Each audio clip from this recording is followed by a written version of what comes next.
This channel does not promote any violent, harmful, or illegal activities. All content provided by this channel is meant for an educational purpose only. অবশেষে স্থায়ীভাবে খুলল আসানসোলের বস্তিন বাজার এলাকার দুর্গা মন্দির। তৃণমূলের শাসনে প্রশাসনিক নিষেধাজ্ঞায় বছরের পর বছর এই দুর্গা মন্দিরকে বন্ধ করে রাখা হয়েছিল তৃণমূলের দুধেল গাইদের সন্তুষ্ট রাখার জন্য। কিন্তু রাজ্যের রাজনৈতিক পট পরিবর্তনের পর বদলেছে পরিস্থিতি। আসানসোল উত্তর বিধানসভার সদ্য নির্বাচিত বিজেপি বিধায়ক জয়ের দিনই এই মন্দির আনুষ্ঠানিক খুললেও রবিবার অর্থাৎ 10ই জুন থেকে স্থায়ীভাবে পূজা অর্চনা এবং আরতি অনুষ্ঠানের সূচনা হল বিধায়ক কৃষ্ণেন্দু মুখোপাধ্যায়ের হাত ধরে। সেই জন্য আসানসোলবাসীকে ধন্যবাদ জানানোর পাশাপাশি এলাকার শান্তি শৃঙ্খলা বজায় রাখার জন্য এদিন সমস্ত মানুষের কাছে আবেদন জানালেন তিনি।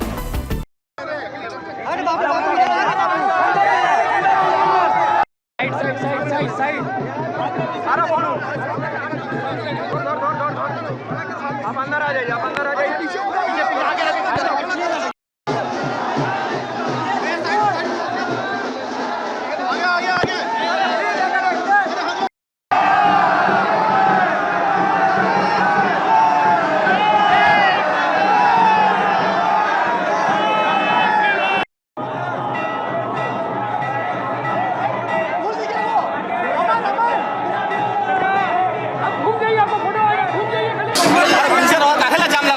আজ আসানসোলের জন্য একটা ঐতিহাসিক দিন, সনাতনীদের জন্য দীর্ঘ প্রতীক্ষার অবসান।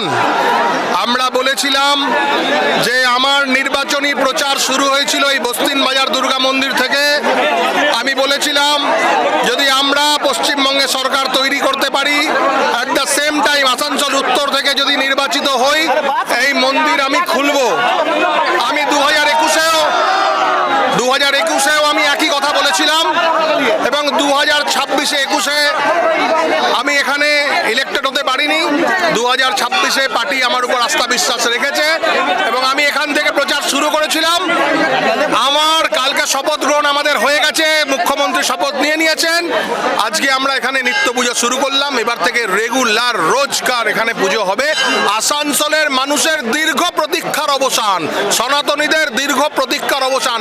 অ্যাট দ্য সেম টাইম আমি এখান থেকে ঘোষণা করেছি যে আমাদের এই অঞ্চলে, এই বস্তিন বাজার চত্বরে আশেপাশে যে অন্য ধর্মীয় যে ভাইরা আছেন তাদের যেন কোনো অসুবিধা না হয়।